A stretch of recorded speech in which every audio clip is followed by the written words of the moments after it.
Bonjour tout le monde, c'est Slashy, on se retrouve pour la deuxième partie de notre tuto sur Cinema 4D pour vous montrer comment réaliser une magnifique intro. Tuto, je te vois. Bref. Alors, tout d'abord, j'ai vu que j'ai fait une gourde dans les réglages de la sortie. Donc, si vous regardez cette partie 2, surtout, dans sortie, pardon, ne prenez pas DVC Pro HD. Je l'ai dit à l'oral, mais j'ai mal coché. Donc je l'ai dit dans l'autre vidéo, HDTV 1080 29.97. Moi j'ai coché juste au-dessus. Donc c'est juste ça. Ça change pas grand chose. Mais vous changez rien d'autre. Donc ça c'est dit, ça c'est fait. On va passer au plus important dans tout le tuto. C'est-à-dire à mettre les clés. C'est-à-dire toutes les actions qu'il y aura pendant votre tuto. C'est-à-dire les mouvements de caméra ou les explosions de texte. Donc, tout d'abord, on va faire un petit récapitulatif. Vous devez avoir une caméra qui doit être tout en haut normalement. La caméra, le petit rectangle avec le point au début, il est noir. Vous le cochez, vous cliquez dessus, il va être blanc. Vous devez avoir un objet neutre. Dans l'objet neutre, vous devez avoir une explosion et vos deux textes, c'est-à-dire les deux couches, c'est-à-dire la première couche, la couche externe, la deuxième couche, la couche interne. Ensuite, vous devez avoir deux sols, un mur et un sol. Et 4 lumières. Vous mettez autant de lumières que vous voulez. Moi, j'en mets 4 pour les effets d'ombre. Donc, pour l'instant, ça va nous donner un truc. Je vais pas vous faire le truc en entier, je vais juste vous montrer au moins le texte. Ça va vous donner un truc à peu près semblable à ça dans votre vidéo. Quelque chose de vraiment pas mal. Donc oui, vous pouvez faire des images avec, vous pouvez faire plein de trucs magnifiques. C'était extraordinaire. Bref, on passe aux images clés. Tout d'abord, on va faire la caméra, c'est le plus simple. Vous sélectionnez votre caméra. Ensuite, vous mettez votre timeline à 0. Et ici, donc à l'endroit où il y a le curseur, vous rajoutez une image clé. Tac. Ensuite, vous avancez la timeline. Par exemple, moi je vais dire à 30.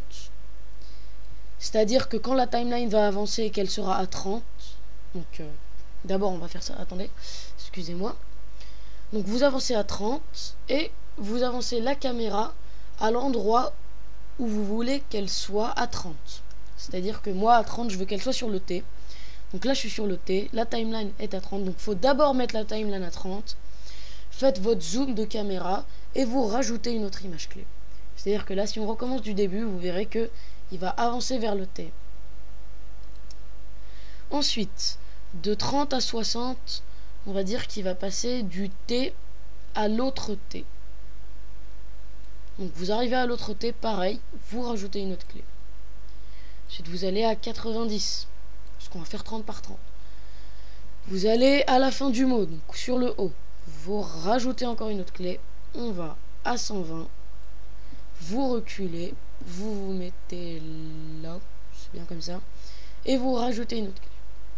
Donc si on fait un petit récapitulatif, ça va vous donner ça normalement. Moi je fais ce mouvement de caméra. Après vous faites le mouvement que vous voulez. Voilà. Ensuite on va faire l'explosion de texte. Donc on est à 130. Alors, à 130, vous sélectionnez votre explosion. On est à 130 sur la timeline. Vous sélectionnez votre explosion, vous allez dans Objet. Tac. Ensuite, je vous ai déjà fait le test d'intensité. Hein. Vous allez voir une petite case à côté d'intensité ici. Pour la cocher, vous allez faire CTRL et vous faites clic gauche sur la case. Ça va devenir rouge sur la timeline, ça va créer une nouvelle clé. Ensuite, vous avancez au moment où vous voulez que votre texte soit complètement explosé. Donc nous, on va faire 30 par 30. Donc je vais aller à 160. Je vais mettre mon intensité à 100%. Et je vais refaire CTRL-C sur la case à côté d'intensité. Ça, c'est très important. On recommence du début, ça va nous donner ça. Peut-être que là mon processeur va bugger, c'est très possible puisque j'ai pas un processeur de malade. Attention, est-ce qu'il va bugger? Ouais, il bug. Il bug. Je fais une petite image. Enfin, voilà, ça va exploser et votre texte va disparaître. Moi, ce que je vous propose de faire, on va aller à 130. Peu avant 130, par exemple, imaginez, moi je suis Slashy92, je suis dans une team la KG7. Donc on va refaire un nouveau texte, vous allez dans mot graphe, mot texte, donc un nouveau texte, le mot texte, vous mettez profondeur 40, subdivision 4, parce qu'on va lui aussi faire un petit effet. Donc par exemple, moi je vais mettre KG7. Vous, supposons que vous soyez un youtubeur, vous mettez tuto et gameplay ou ce que vous voulez. Police, on a déjà mis ethnocentric, donc on va mettre Batman Forever. Ensuite, la couleur, on va mettre le rouge. Tac, c'est beau. Ensuite, toujours dans votre petit KG7, vous faites pareil que sur l'autre, vous pouvez copier. Hein. Donc 50, couvercle ébisso, couvercle ébisso, triangle, grille de découpe, on enlève le 0, entrée. Ok. Ensuite, donc là les amis, le texte n'a pas explosé. Je vous rappelle qu'il explose à 130, on est à 125.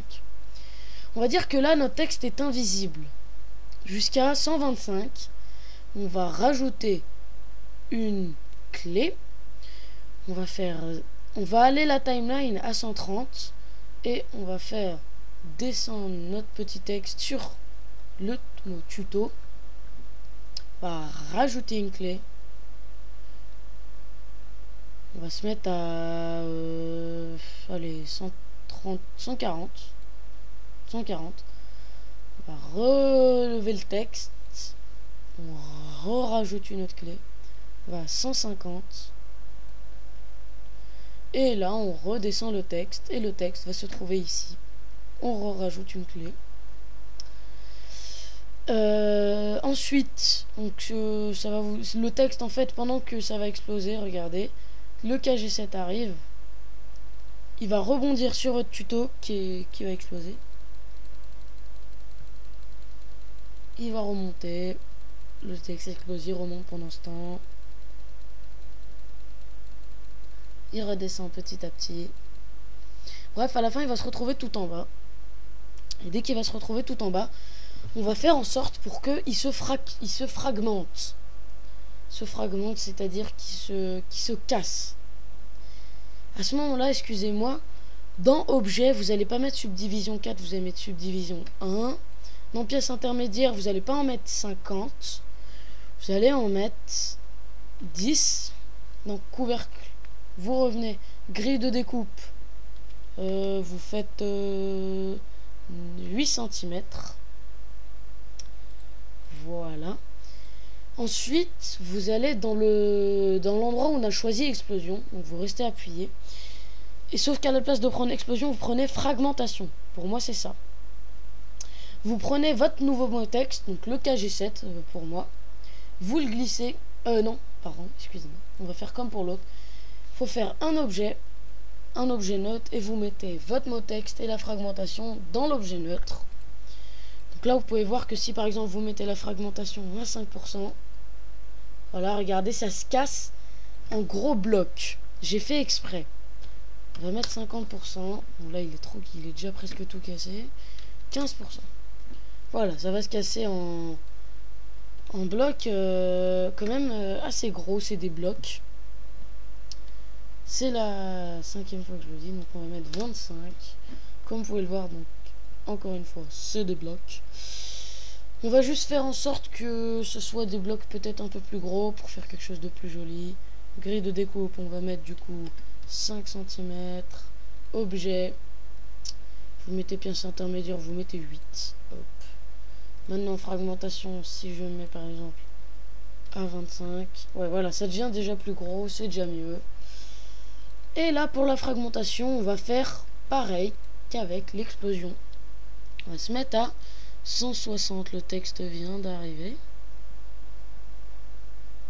Excusez-moi. Vous faites CTRL, clic gauche sur le petit carré à côté d'intensité, le petit carré, la petite case. Vous avancez jusqu'à 220, c'est-à-dire jusqu'au moment où vous voulez que votre texte disparaisse à jamais. Vous mettez à 100%. Vous refaites CTRL, clic gauche, et là, magie. Ouais, juste un petit problème, on voit le KG7 au début.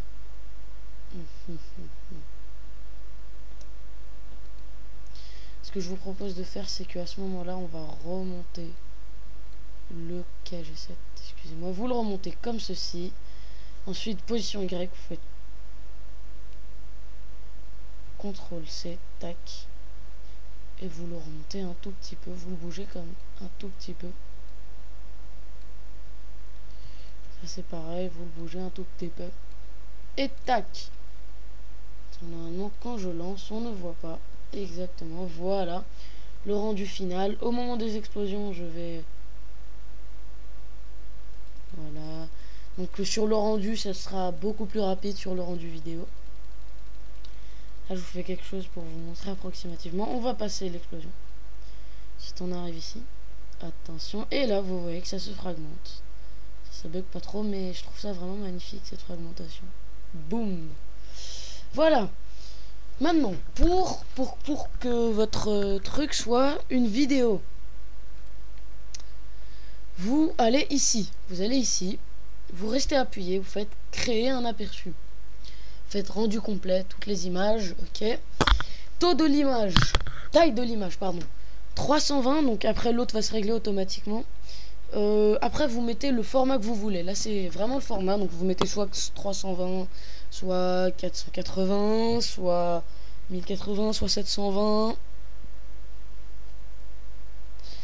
Donc ça c'est bon. Moi je vais laisser 320. Taux d'image vous touchez pas, vous laissez 30 hein. Ici vous changez rien. Compresseur vous laissez exactement comme c'est. Bon, moi je vais pas laisser l'aperçu, sinon vous faites OK. Là en bas, il va vous faire calcul de l'aperçu. Moi, je vais faire clac pour juste vous montrer à quoi ça va ressembler. Oui. Ça va vous donner ça. Et ici, vous aurez votre timeline. Vous pourrez l'avancer jusqu'à 220. Et ici, vous pourrez lancer votre vidéo. Là, vous aurez la résolution, parce qu'on a fait les réglages. Ensuite, vous allez dans Fichier, Enregistrer sous. Vous l'enregistrez où vous voulez, sous Fichier à vie. Après, avec un fichier à vie, vous faites absolument ce que vous voulez. Donc ça je l'enlève hein, parce qu'il me sert à rien. Voilà. Donc c'est un petit peu différent de ce que j'ai fait, mais je préfère à la limite que ce soit différent, parce que sinon sérieusement c'est pas génial. Bon les amis, j'espère que ce tuto vous aura plu et je vous dis à la prochaine pour un prochain gameplay ou un prochain tuto.